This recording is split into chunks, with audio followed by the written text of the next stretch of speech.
Gran Turismo is one of the biggest racing game franchises out there. Debuting in 1997 on PlayStation, Gran Turismo started its journey with 8 main games and a series of other derivative games, such as prologue versions, concepts, PSP, and even a motorcycle game for PlayStation 4, the Tourist Trophy. During all these 25 years, the game has brought cars and also iconic tracks, both fictional tracks and real tracks. The release of Gran Turismo 7 this year also brought the promise that we will have tracks to be released in the game, and in this video I will talk about the tracks of the old Gran Turismos that have a great chance of coming to the new game.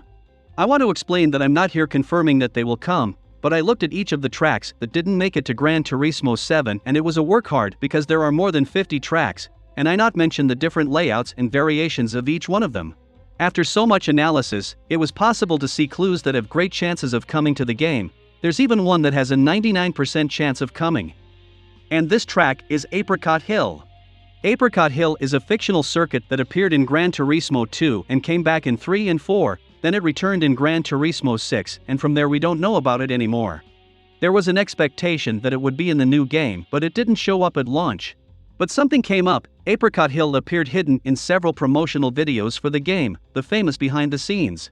In the art that appears in the videos, we see luminescent bands that form drawings, and in some videos we see these bands forming the tracks of Deep Forest and Apricot Hill. Deep Forest is already in the game, so this is perhaps the most damning track that Apricot will be in Gran Turismo 7. The second track that should come to Gran Turismo 7 is Grand Valley Speedway. Why am I so convinced that it will come? Grand Valley debuted in the first game in the series and later appeared in every major game, including the PSP. Only Gran Turismo Sport did not have the honor of hosting this extremely technical track and with many winding curves. There is a shorter version of Grand Valley, which is Grand Valley East. This version ignores many of the tricky corners of the track. The track is also known for the Grand Valley 300-kilometer event, an event that was not in Gran Turismo 6, but who knows, will appear in Gran Turismo 7. The third track is a Real circuit.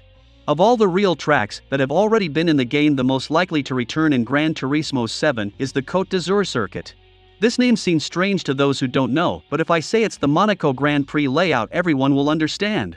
Since its debut in Gran Turismo 3, the Monégasque track has only been absent from Gran Turismo Sport. The track that has been used for racing since 1929 is a sacred place for motorsport. Many players can't wait to race with the new Ayrton Senna S McLaren on the track he has mastered. The fourth track that has many chances of being used again in the franchise is Autumn Ring. The fictitious circuit with a 8 layout and which requires a lot skills in driving was just not in Gran Turismo 3 and Sport.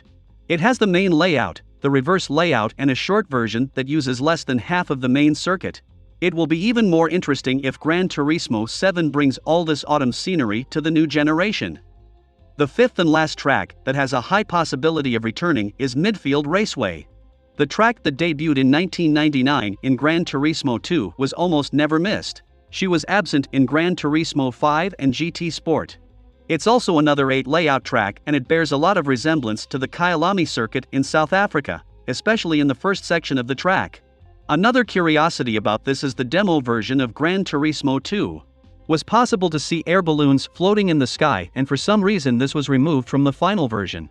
I don't know if the balloons will ever come back, but I believe that Midfield has a good chance to return to the game. Well, these are my bets. We have to remember that despite being small chances, other tracks can also return to the game, mainly circuits that were in Gran Turismo 6. We can't rule out the possibility that some fictitious tracks are neglected to put real circuits. An example of this is Watkins Glen, who has just made his debut in the game.